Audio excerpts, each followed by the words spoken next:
Social and political commentary from a Christian male perspective. Woo! We're back. You saw the thumbnail. You saw the titles. You know what we're about to do. We're going to revisit this video that we did on Tiffany Henyard, the link down in the description, and her initial podcast where she called out a lot of different residents and businesses in the Dalton area. She called out Dr. Scott. She called out Mr. Larry. She called out Rinky's, all the Pablo's Pub, all these places. And she said some things that on the surface seemed like they were right. However, after further review, I really think that pretty much all this thing was cap, as the kids would say. All of it was a lie. So we're going to look at Mr. Larry now. We did look at Dr. Scott earlier. We definitely got her testimony. A lot of the stuff that pretty much everything she said that Tiffany said in the podcast was wrong. And we're going to look at Mr. Larry's as well, because there's a couple of things that after I look back over it again, I'm like, hold up. So let's bring it in. Let's go. Our community. So I just want you guys to know what we are about to do, what we're about to show you. And now you will see Truth Speaks. Here we go. Watch the video. And this is the news portion. So I'm going to let it play.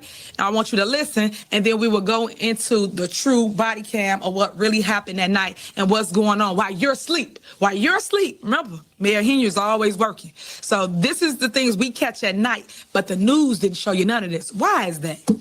Let's go. Gardner says he's also considering a lawsuit alleging the so village this is Mr. Larry. shut down his candy store. He had a candy store, right? And so we're going to watch what the news told. There's no freight. I just have a couple of friends that don't have anywhere to put their belongings, so I put the stuff in here to collect a couple of dollars to pay the rent. That clip was from... All right. So first things first, Mr. Larry does not have a candy store. He has a vending distribution center, which is totally different. You have vendors and people who own vending machines, please forgive me, and those kind of situations that will come and buy bulk from him, not children. It's not a penny candy store. But let's continue. Get your cover. I know it's raining outside, but stay with. All right. So very first thing, before we even get started, I didn't notice in the beginning the date. At the very top, you see the date. It is January 1st, 2024. Okay. And it's at 33, basically 0033 o'clock. So that's basically 12 or 1:33 in the morning. Or I'm sorry, 12:33 in the morning. What's 1/1/2020? It's New Year's Eve, for crying out loud. It's funny that we didn't pay attention to that, but you see it right here. Like, this is New Year's Eve. Let me make this a little bit bigger for y'all. If you zoom in, that's New Year's Eve. That's not a club. It's not a party. It's not a speakeasy. It's just New Year's Eve. I mean, following this logic, restaurants and any other establishment, churches, they all do something usually on New Year's Eve that they don't regularly do. But let's continue. Here we go. This part 2. Now, it's another night, and we get a call about club activity in our village once again. But it's not club. It's New Year's. Sure, it might be at a not necessarily the most. Again, it's a warehouse, but he has the right to do that. It's his property. He can have a party at his property. You don't need to have permission to do that. You just saw part 1. He don't have no business license. He don't have no liquor license. All illegal, right? So he's operating an illegal underground nightclub in That's our not town. true. That's not what he's doing now. For several months, let alone years. He's been told several times, but he continually does it. And initially I was like, oh, it looks bad, whatever like that. No, in retrospect, now I realize that this is just the January 1st. Like, it's New Year's Eve. Sure, you're going to have a lot of people come out, want to celebrate, want to do something for New Year's Eve. That's not bad.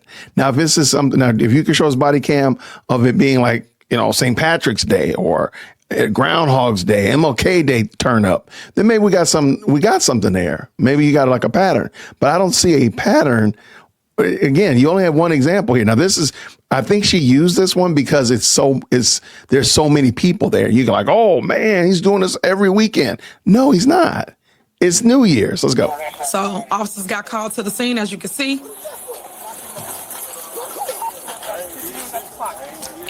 And as you can see, as they're at the scene, Larry the liar, he's right here. What? Look at that. Zoom in. So look at that. What is that? Is that a gun? Oh, what you need a gun at a candy store for? I'm just saying. Choir and Mavs want to know. Wait. So don't you have the right to carry a weapon on your property? If you came to my house, I mean, this is basically his business. Why can he not carry? Can you not? I don't know. In Illinois, you're not allowed to carry a weapon on your property. I didn't know that was a deal. Saying, what you need a gun at a candy store? So as you go walk through, and she's gonna keep using this candy store narrative. That's trite. It's not a candy store. It's not. Just because you said it is, it's not what it is. Let's go. You see all these vehicles. Again, remember, y'all just saw the news. What the news tell y'all it was? Party shut down. You gotta go. They told you it's a candy store / truck stop. I don't see not one truck. Show me where a truck at. I'll wait. Truck. Where you at? Truck. Would you look at this? Cars for days. Cars. It's like a whole party going on, right? Whole nightclub. I wonder what the entrance fee was.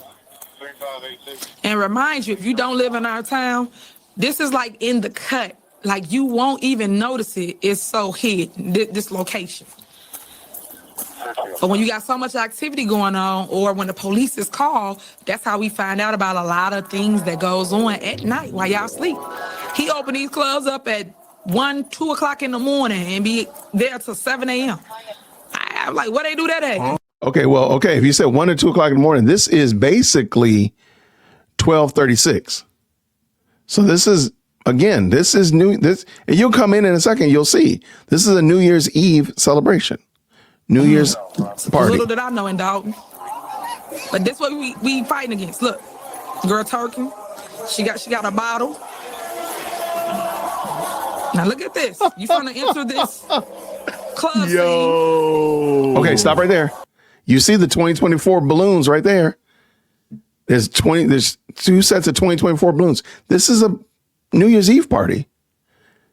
This is not, I'm going to cut this off because I'm also talking in here. This is a New Year's Eve party. There's another set, 2024. This young man is throwing a New Year's Eve party. Now, I don't know if you need, I don't know why you need a business license if you already have a business and you just have a party. That would be like saying I need a business. I need to have a special permit to have people at my house or to have it at the pool house or whatever like that, the clubhouse. Why does he need a special license for that? So the idea, just because he has a DJ, just because they have food and beverage, that does not make it something bad. And I wanted to go back over this and kind of bring this up. Shout out to Larry Gardner. I wanted to bring this up because I thought about it. I was like, I went back over the video. I said, she's not telling the story like it is. She's telling the story how she wants you to perceive it, not how it actually is. And again, when I looked at the date, I'm like, wait, hold on. This is New Year's. And then everything else fell into place. There wasn't, if there was, there wasn't a room for people to be doing activities, adult activities, none of that stuff like that. You're just saying that. You're just casting dispersions on this because you want to project that what you've been doing is right, when in actuality, it isn't. So I appreciate y'all tapping in with me, y'all. Thank you so much. Make sure I'm going to leave the link to the full video down in the description so you can check it out, see what I said. And again, I realize that now after retrospect, after further review, this is just a doggone New Year's party. It's nothing more, nothing less.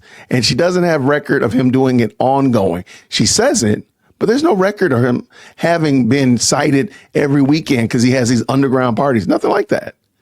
Nothing of that sort. What it is just a New Year's party, and you busted a New Year's party because you mad because 2024 wasn't a good year for you. I don't know. Maybe that's why 2024 wasn't a good year for you. What you think about that? Let me know down in the comments what you think. Feel free to go ahead and subscribe. Thank you so much for helping us hit 50,000 subscribers by the end of April. Y'all, I appreciate y'all. And until next time, grace and peace.